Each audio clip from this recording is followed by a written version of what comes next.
इस वीडियो में important stock के बारे में डिटेल में डिस्कशन करेंगे। सबसे पहले डिक्सन टेक्नोलॉजी। दोस्तों, मैं डिक्सन टेक्नोलॉजी में ऊपर के लेवल पे सेल करने का सलाह दिया था। मैं कुछ समय पहले वीडियो बनाकर मैं आपको बताया था। उसके बाद दोबारा से बाई कब करना है, क्योंकि as a long term investor आपका फेवरेट स्टॉक अगर है तो आप इन्वेस्टेड रह सकते हैं। बट ये बेस्ट स्ट्रेटजी होता है कि जब अगर सेल का सिग्नल हो तो सेल कर लें और नीचे के लेवल पे बाई कर लें। एट द सेम टाइम आपको अच्छे स्टॉक में इसी के जैसा अच्छा स्टॉक है उसमें शिफ्ट करते हैं। वो भी आपका फेवरेट होना चाहिए।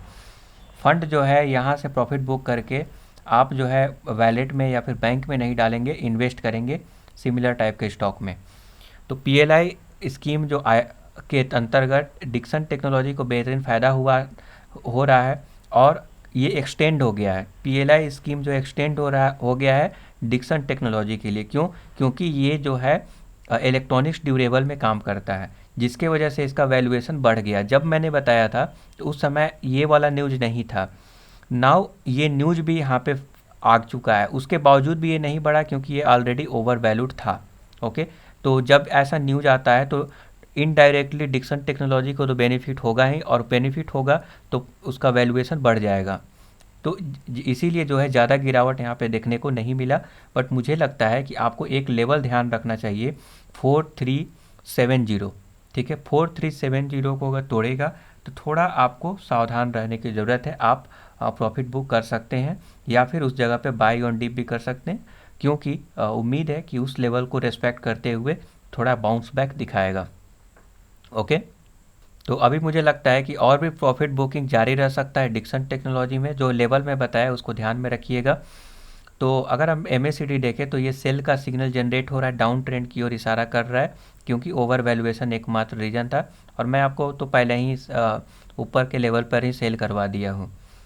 ओके, तो जब फिर से बाइंग का कंफर्मेशन मिलेगा तो दोबारा से एंट्री कर सकते हैं या फिर डिस्काउंट में आप बाई ऑन डिप भी यहाँ पे कर सकते हैं। तो एमएसीडी डाउन ट्रेंड की ओर इंडिकेट कर रहा है, आरएसआई भी नीचे जाते हुए दिखाई दे रहा है, मनी फ्लो इंडेक्स भी सिमिलर टाइप ऑफ यहाँ पे चार्ट शो कर रहा है। अगला स्टॉक है इंडिया मार्ट। अगर इंडिया मार्ट के बारे में डिस्कस करें तो अभी मुझे लगता है कि बाई करने में कोई हर्ज नहीं है। अगर अभी ये बाई करना चाहते हैं तो बाई करके रख सकते हैं। बहुत ही जल्द ही कुछ समय में ये ब्रेकआउट देगा, तो आने वाले क्वार्टर रिजल्ट में अच्छा परफॉर्मेंस करने की उम्मीद है। उसके लिए थोड़ा अप मोमेंट ये दिखा सकता है। तो मैं बराबर आपको बोला था कि आप बाई अभी मत करो। बार बार मैं बोला था। इस लेवल पे जब फिबोनाची का बॉटम बन चुका था तब मैंने आपको बताया था, क्योंकि as a long term investor अगर आप बाई करते हैं और शॉर्ट टर्म में अगर नुकसान होने लगता है तो फिर आप प्रॉब्लम में फंस जाएंगे, क्योंकि आप लॉन्ग टर्म के लिए भी इन्वेस्टमेंट नहीं कर सकते अगर शॉर्ट टर्म में अगर नुकसान हो रहा है तो इसीलिए मैं आपको रिकमेंड नहीं किया था। ये जो डीप लगा था उसमें भी मैंने आपको रिकमेंड नहीं किया था। बट मुझे लगता है कि करंट लेवल पे आप इंडिया मार्ट में बाई करके चल सकते हैं। हालांकि एमएसीडी जीरो लाइन से अभी भी नीचे है, और ये देखिए सिग्नल लाइन को एमएसीडी लाइन क्रॉस ओवर दे रहा है, positive cross over, that's good. But zero line के नीचे है, थोड़ा इसके ऊपर जाने पर ही बाई करना चाहिए। बट मुझे और भी जिस तरह से सिग्नल्स मिल रहे हैं उसके अकॉर्डिंग मैं बोलूँ तो मुझे लगता है अभी आपको बाई ऑन डिप करके चलना चाहिए। ऊपर के लेवल पे बाई कर दिए हैं, नुकसान में है तो बाई ऑन डिप कर सकते हैं, या फिर एंट्री करना चाहते हैं तो इंडिया मार्ट में मुझे ये बेस्ट मोमेंट लगता है एंट्री करने का। हालांकि ध्यान रखिएगा आईपीओ वगैरह आ रहा है और कई सारे अदर फैक्टर, अगर कोविड का डेल्टा वेरिएंट या कुछ ऐसा कुछ हो गया तो फिर कहा नहीं जा सकता है, राइट। तो इंडिया मार्ट में मेरा यही रिकमेंडेशन रहेगा। मैं बार बार मना किया था बाई करने का, बट अभी मैं बाई करने का के लिए बोल रहा हूँ। इस जगह पे मैं रिकमेंड किया था जब फिबोनाची का बॉटम बन चुका था। अगला स्टॉक एफएल इंडिया। दोस्तों, एफएल इंडिया में मैं बार बार बोला था कि आप अभी बाई ना करें, क्योंकि मैं जो लेवल शेयर किया था 4500 उसको अच्छे से होल्ड कर रहा था, बट उसे ये ब्रेक कर दिया। ठीक है, और मैं आपको बताया भी था कि 4300 उसका ज़बरदस्त सपोर्ट लेवल देखने को मिलेगा, और ऐसा ही कुछ यहाँ पर देखने को मिला। 4300 टू 4500 के बीच में ये कंसोलिडेट कर रहा है। तो क्या इस लेवल पे आपको बाई कर लेना चाहिए? तो देखिए, जिस तरह से ये डाउन ट्रेंड की ओर इशारा कर रहा है, कोई भी रिवर्सल मौजूद नहीं है, कोई भी अप ट्रेंड की ओर यहाँ पे मौजूद नहीं है सिग्नल, तो मुझे लगता है कि आपको जो है यहाँ पे थोड़ा वेट करना चाहिए। या अदरवाइज़ अगर आप जो है इस लेवल पे अगर आप बाई करना चाहते हैं तो भी आपको ये नहीं भूलना चाहिए कि अभी 30% के डिस्काउंट पे मिल रहा है। 30% के डिस्काउंट पे मिलना it's again plus point, but short term में आपको नुकसान होगा।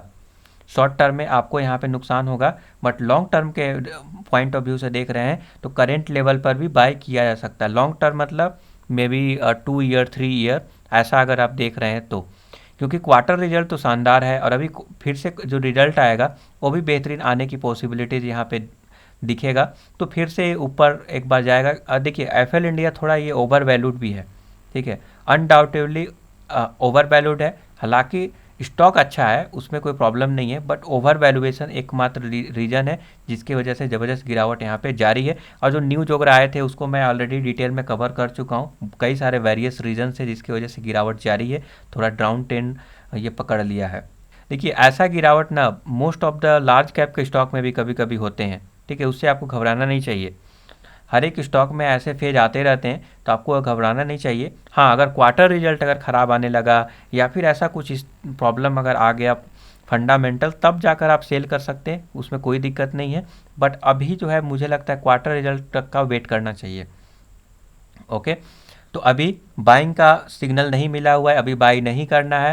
हालांकि इस लेवल पर भी लॉन्ग टर्म के लिए बाई कर रहे हैं, शॉर्ट टर्म में भी नुकसान हो जाए बट लॉन्ग टर्म में आपको अच्छा रिटर्न मिलेगा। लॉन्ग टर्म मतलब 2 to 3 ईयर, बट स्टिल आपको ट्रैक करने की ज़रूरत है। ऐसा नहीं है कि कोई अगर बीच में फ्रॉड हो गया, अगर कुछ ऐसा प्रॉब्लम अगर होता है तो आपको क्विट भी करना है, ठीक है, क्विट भी करना है। तो अगर आप चैनल पे बने रहेंगे तो मैं आपको अपडेट करता रहूँगा। अगला स्टॉक है दीपक नाइट्राइट। दोस्तों आज जो है 4% का ज़बरदस्त जंप दिखाया है दीपक नाइट्राइट ने, और मैं बार बार आपको मैं बोल कर रखा हूँ कि दीपक नाइट्राइट बाई कर लो, बाई कर लो, बाई कर लो। एक बार नहीं, बहुत बार मैं वीडियो बनाया, मोस्ट ऑफ द वीडियो में मैं आपको रिकमेंड किया, ठीक है। तो ज़बरदस्त पैटर्न देखने को मिल रहा है और मुझे लगता है कि ये ट्रेंड कुछ समय तक कंटिन्यू रह सकता है। तो देख सकते हैं MACD का क्लियर क्रॉस ओवर यहाँ पे देखने को मिल रहा है, पॉजिटिव क्रॉस ओवर।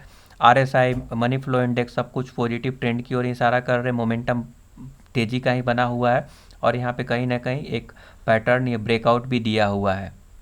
तो दोस्तों जिस तरह से ये ब्रेकआउट दिया है और जिस टाइप का ट्रेंड और चार्ट ये बन रहा है, बुलिश कैंडल वगैरह बन रहे हैं, ये ट्रेंड कंटिन्यू रह सकता है और क्वार्टर रिजल्ट आने से पहले एक बार मे बी 20,000 को टच करेगा।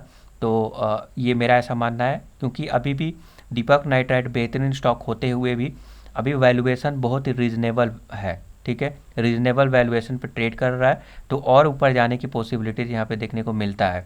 बहुत ही फेयर वैल्यू तो नहीं बोलेंगे but reasonable as compare to their peers. मुझे लगता है कि ये तो अंडर वैल्यूड ही बोला जाएगा फिर। ओके, पीयर्स तो उनका पी रेशियो वगैरह देखें तो काफ़ी ज़्यादा है, तो मुझे लगता है कि स्टिल अभी भी मौका है दीपक नाइट्राइट में एंट्री करने का। दीपक नाइट्राइट में देखिए एल्किल अमाइन के बारे में बताया था, दीपक नाइट्राइट के बारे में बताया था बराबर। ये इधर देखिए दीपक नाइट्राइट, एल्किल अमाइन, बार मैं आपको बताया हूँ कि आपको इन्वेस्ट करना है। बहुत ही बेहतरीन लेवल में आपको शेयर किया था। ओके, 1750 के आसपास में आपको बताया था उस पर बाई करने के लिए। हालांकि थोड़ा बहुत उसके नीचे भी गया था और भी अच्छा अपॉर्चुनिटी मिला हुआ था। आज देखिए आज कहाँ पे है, लगातार 2 दिन से ग्रीन कैंडल देखने को मिल रहा है। ज़बरदस्त स्टॉक है, अभी भी रीजनेबल वैल्यूएशन पे ट्रेड कर रहा है, बाई करके अभी भी चल सकते हैं। क्विकली अल्काइल अमाइन, दोस्तों अल्काइल अमाइन भी केमिकल सेक्टर में अभी दिग्गज है, फाइनेंशियल सुपर स्ट्रॉन्ग देखने को मिल रहा है अल्काइल अमाइन का। तो अनडाउटेबली मुझे लगता है कि आप यहाँ पर भी बाई करके चल सकते हैं लॉन्ग टर्म के लिए। हालांकि मुझे लगता है शॉर्ट टर्म के लिए ये आपको लेवल दोबारा से दिखा सकता है। ये लेवल है 3700 के आसपास, 3700 के, यस 3700 के आसपास दोबारा से आ सकता है। आज का क्लोजिंग प्राइस अगर आप देखेंगे अल्किल अमाइन का तो ये 3700 के आसपास है। तो मुझे लगता है कि 3600 के आसपास दोबारा से आपको देखने को मिल जाएगा शॉर्ट टर्म में। तो अगर 3600 के आसपास के प्राइस पॉइंट पे अगर मिलेगा तो बाई करके चल सकते हैं। मैं आपको रिकमेंड किया था अभी हाल फिलहाल में ही 3500 के आसपास प्रोवाइड किया था। तो अभी देखिए ज़बरदस्त आपको यहाँ पे प्रॉफिट हुआ होगा। 3792 के आसपास ये हाई लगाया है, 94 के आसपास। नाउ अल्किल अमाइन में 3600 के लेवल दोबारा से आएगा तो आप बाई करके चलें, इस अपॉर्चुनिटी को मिस ना करें, मेरा ऐसा मानना है। अल्किल अमाइन बेहतरीन स्टॉक है, वैल्यूएशन थोड़ा हाई है बट स्टिल मैं बोलूँगा अभी और भी ऊपर जाने की पॉसिबिलिटीज़ मुझे दिखता है। लॉन्ग टर्म में आपको निराश नहीं करेगा जिस टाइप से इसका फाइनेंशियल है।